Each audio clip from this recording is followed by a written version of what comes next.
na mahal pa rin kita. Na wala pa rin nagbabago. Kahit anong mangyari, ipaglalabang kita. At ikaw lang ang aking mamahalin.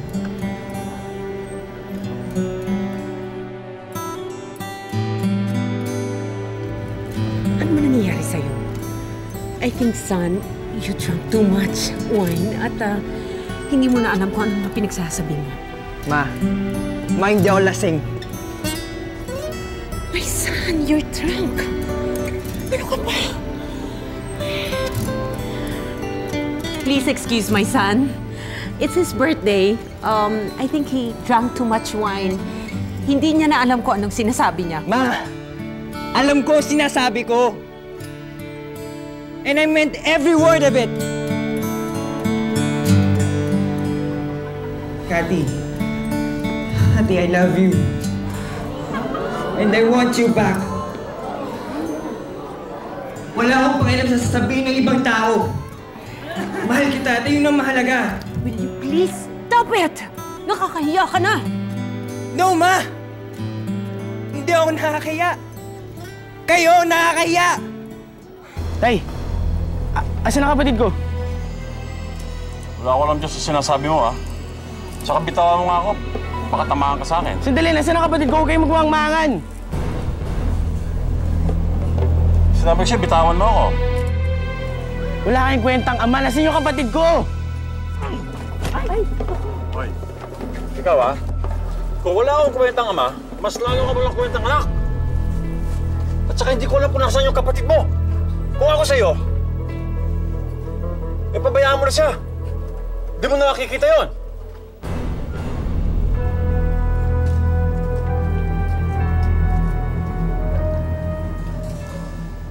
Ako pang nakakahiya ngayon. Paano naman nangyari yon? Totoo naman, ah. You say that you love me. Pero pinagkakait mo lahat ng bagay na nagpapasaya sa akin. But I only want the best for you, No! son. You only want what's the best for yourself. Wala na kayong inisip kundi sarili nyo. Ang reputasyon nyo. Selfish kayo, Ma. Charles. Selfish! Charles! Beatrice, tama na. Hindi ito ang tamang lugar para pag-usapan ng mga bagay nito. Tama na!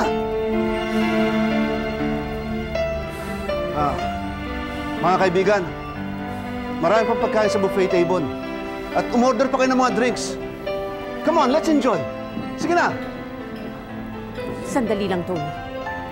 Hindi naman yata ako makakapayag na sabihin ng anak mo sa akin na makasarili ako. Lahat ng ginusto ko ay para sa ikabubuti niya. Pagkatapos ito pang ibabalik niya sa akin. Beatrice. Okay, Charles. Gusto mong paalam ko sa buong party na ito na umiibig ka kay Catherine? Sige, gagawin ko. Kathy? Kathy, halika dito. Ma! O sige, magkita na lang tayo dito. Bye-bye.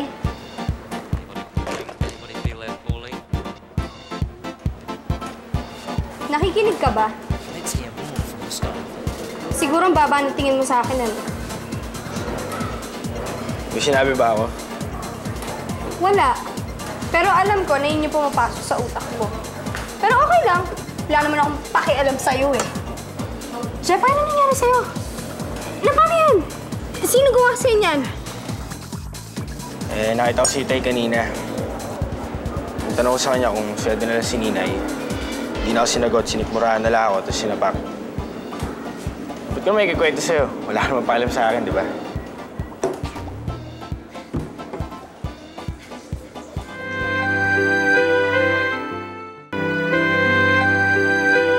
Kathy, ano ka ba? Bingi or tanga?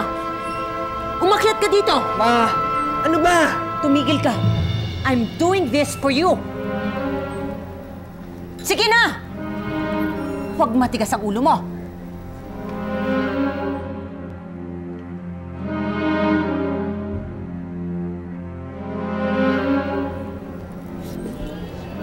Huwag ka nang mahiya. Dahil wala ka naman nun eh. Makapal naman ang mukha mo. Hindi ba? Stop it! Ladies and gentlemen, this is Catherine Morales, ang dakila naming Katulik. Ang babae na kinahuhumalingan ng aking uniko iho. Well, you can't blame my son. I mean, look at her. Hindi ba maputi, maganda, makinis? Ma! I'm sure kahit na sinong amo ay magkakagusto sa kanya. Kaya sa inyong mga amiga ko, mag-ingat kayo sa pagpili ng inyong katulong. Kung ako sa inyo, mas mabuti na kumuha kayo ng pangit na katulong kesa naman maparis kayo sa akin na makakuha ng katulong na hindi lang ambisyosa, ilusyonada pa! Ma, ano ba? Well, you like it, di ba? Ayan. Di ba? Gusto mo rin to?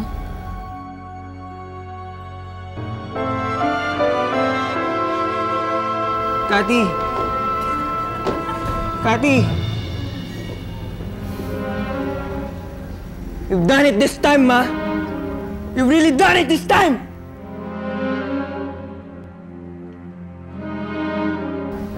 Tayo na. Tayo na, Beatrice. Enjoy the party.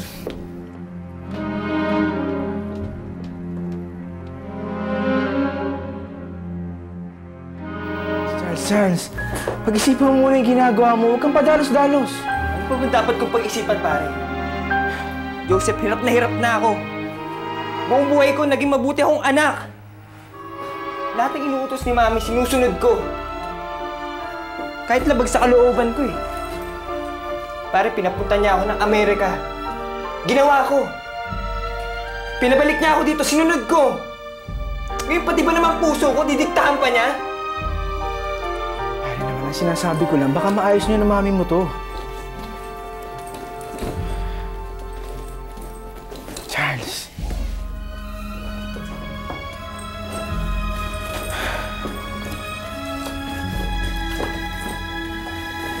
Anong ibig sabihin nito?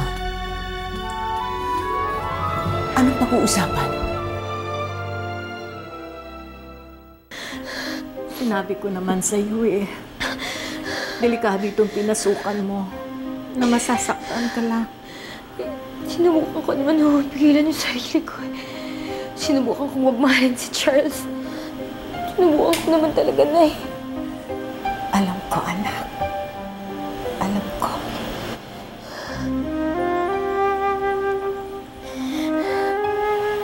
Minsan tuloy naiisip ko. Sana hindi na lang ako minahal ni Charles. Mas magiging tahimik siguro ang buhay natin kung ako na lamang ang nagmahal sa kanya. Okay naman sa akin yun na yung palihim ko siyang mamahalin. Pagsisilbihan. Hindi, pasensya na ako kayo kung pati kayo nadamay. Anak, wala kang kasalanan sa akin. Kaya lang naman lagi kitang pinapalalahanan dahil ayaw kong makitang umiiyak at nasasaktan.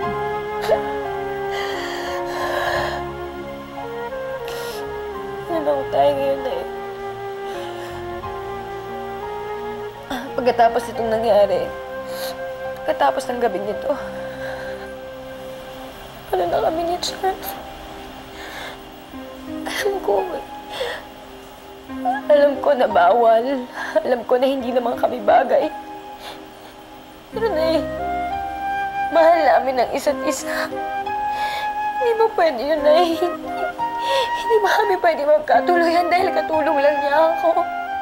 Hindi ba pwede yun, Nay?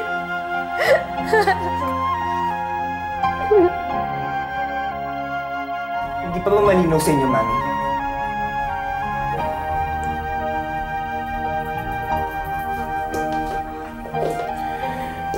Tita, excuse me po.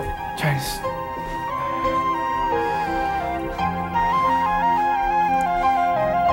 maglalayas ka. Oo, ma'am. At isasama ko si Catherine. Hindi ko na kaya tumira sa bahay na to, Mami. And you're choosing that muchacha over me? Ipagpapalit mo ko sa kanya?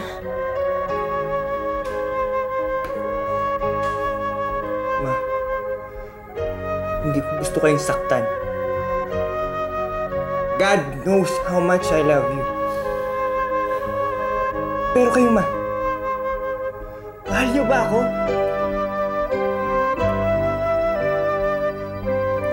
Of course I love you. Mahal na mahal kita.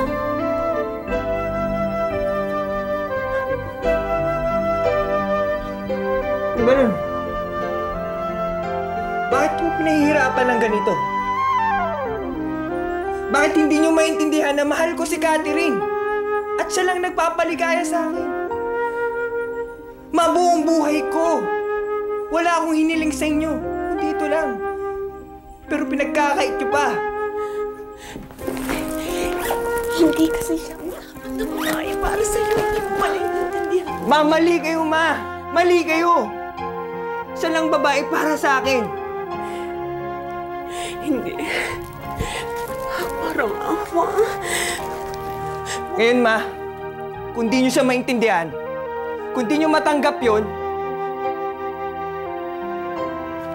kalimutan niyo na ako bilang anak niyo. Charles!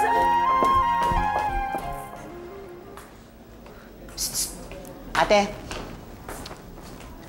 Ate! Oo. Alam mo, loka ka talaga. Eh, ikaw palang may kasalanan eh. Kung makuha man ni Jepoy na magtampo sa'yo, walang dapat sisihin kay ikaw, no? Yun naman talaga yung gusto kong mangyari, no? Hayaan mo siyang magsawa para tuloy na mawala yung feelings niya para sa akin. Nag-rugby ka ba?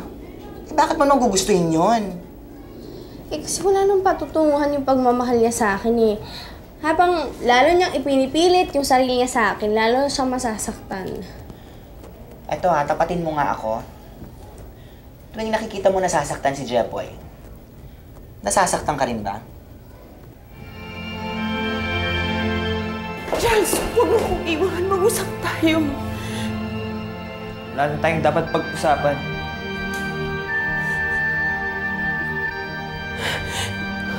Anak.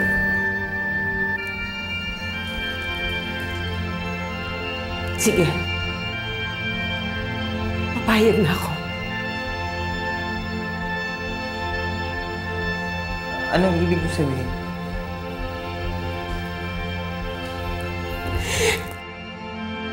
Alam mo, mahal na mahal kita eh.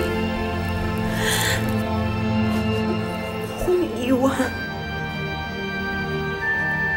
I promise. Hindi na ako makikialam sa relasyon mo kay Catherine.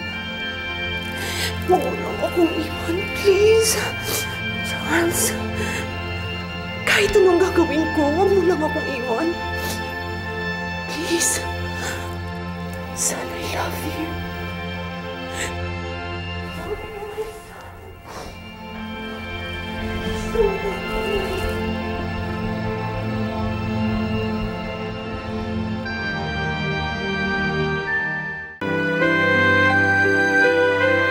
Galit ka ba? Dahil sa nagawa ko kagabi? Nagawa ko lang naman yun dahil mahal na mahal kita eh. Okay lang yun. Hindi naman mahalaga sa akin yun. Pero mahalaga sa akin yun eh. Catherine, ayoko nakikitang nasasaktan ka at napapahiya.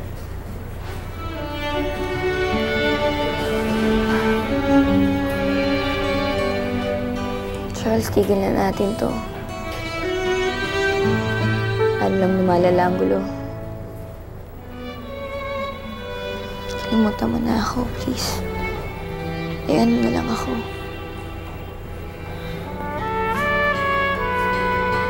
Catherine, alam mo hindi ko magagawa yun eh. Parang sinabing huwag na akong mabuhay.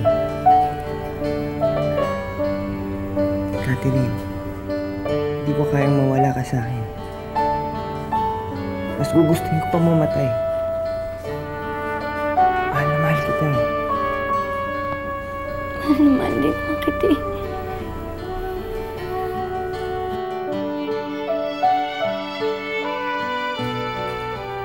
Kathy?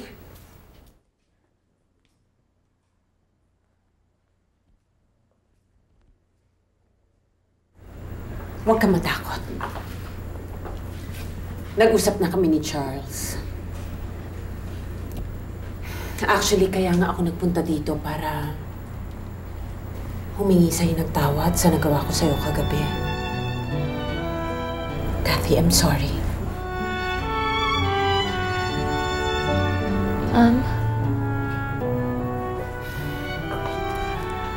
Magmula ngayon,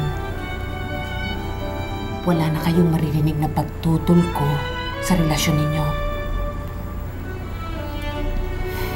Tanggap ko na ang relasyon nyo. At sana, mapatawad mo ko sa lahat ng nagawa ko. Huwag kang mag-alala. Babawi ako sa'yo.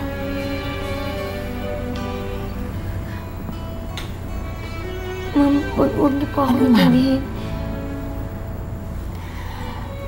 Magmula ngayon, gusto ko, tita na ang tawag mo sa akin. Okay?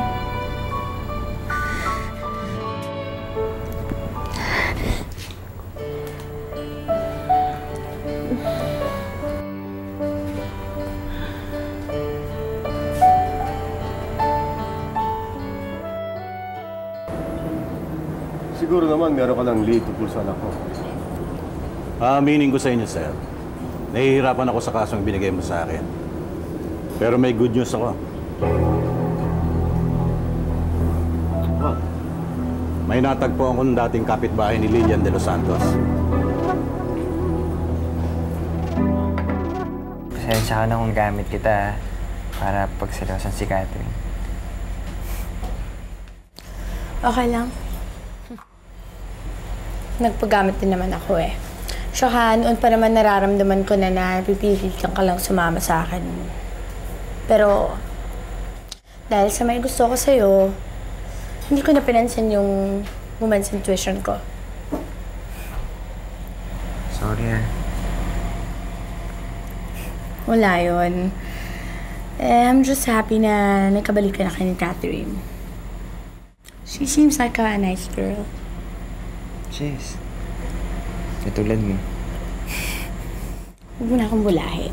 Okay lang ako, promise. By the way, si Joseph ba may girlfriend na?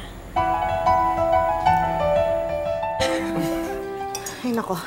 Naku, Miding. Sana, nagpunta ka sa akin last week. May naipasok na kasi ako kay Mrs. Maya eh. Ganun ba? Eh, bakit kasi hindi na lang hanapin si Lilian at isoli mo yung anak-anakan mo sa tunay niyang nanay? Wala na si Lilian. Ako na ang nanay ni Catherine. Maylin ang pangalan niya at hindi Catherine Miding.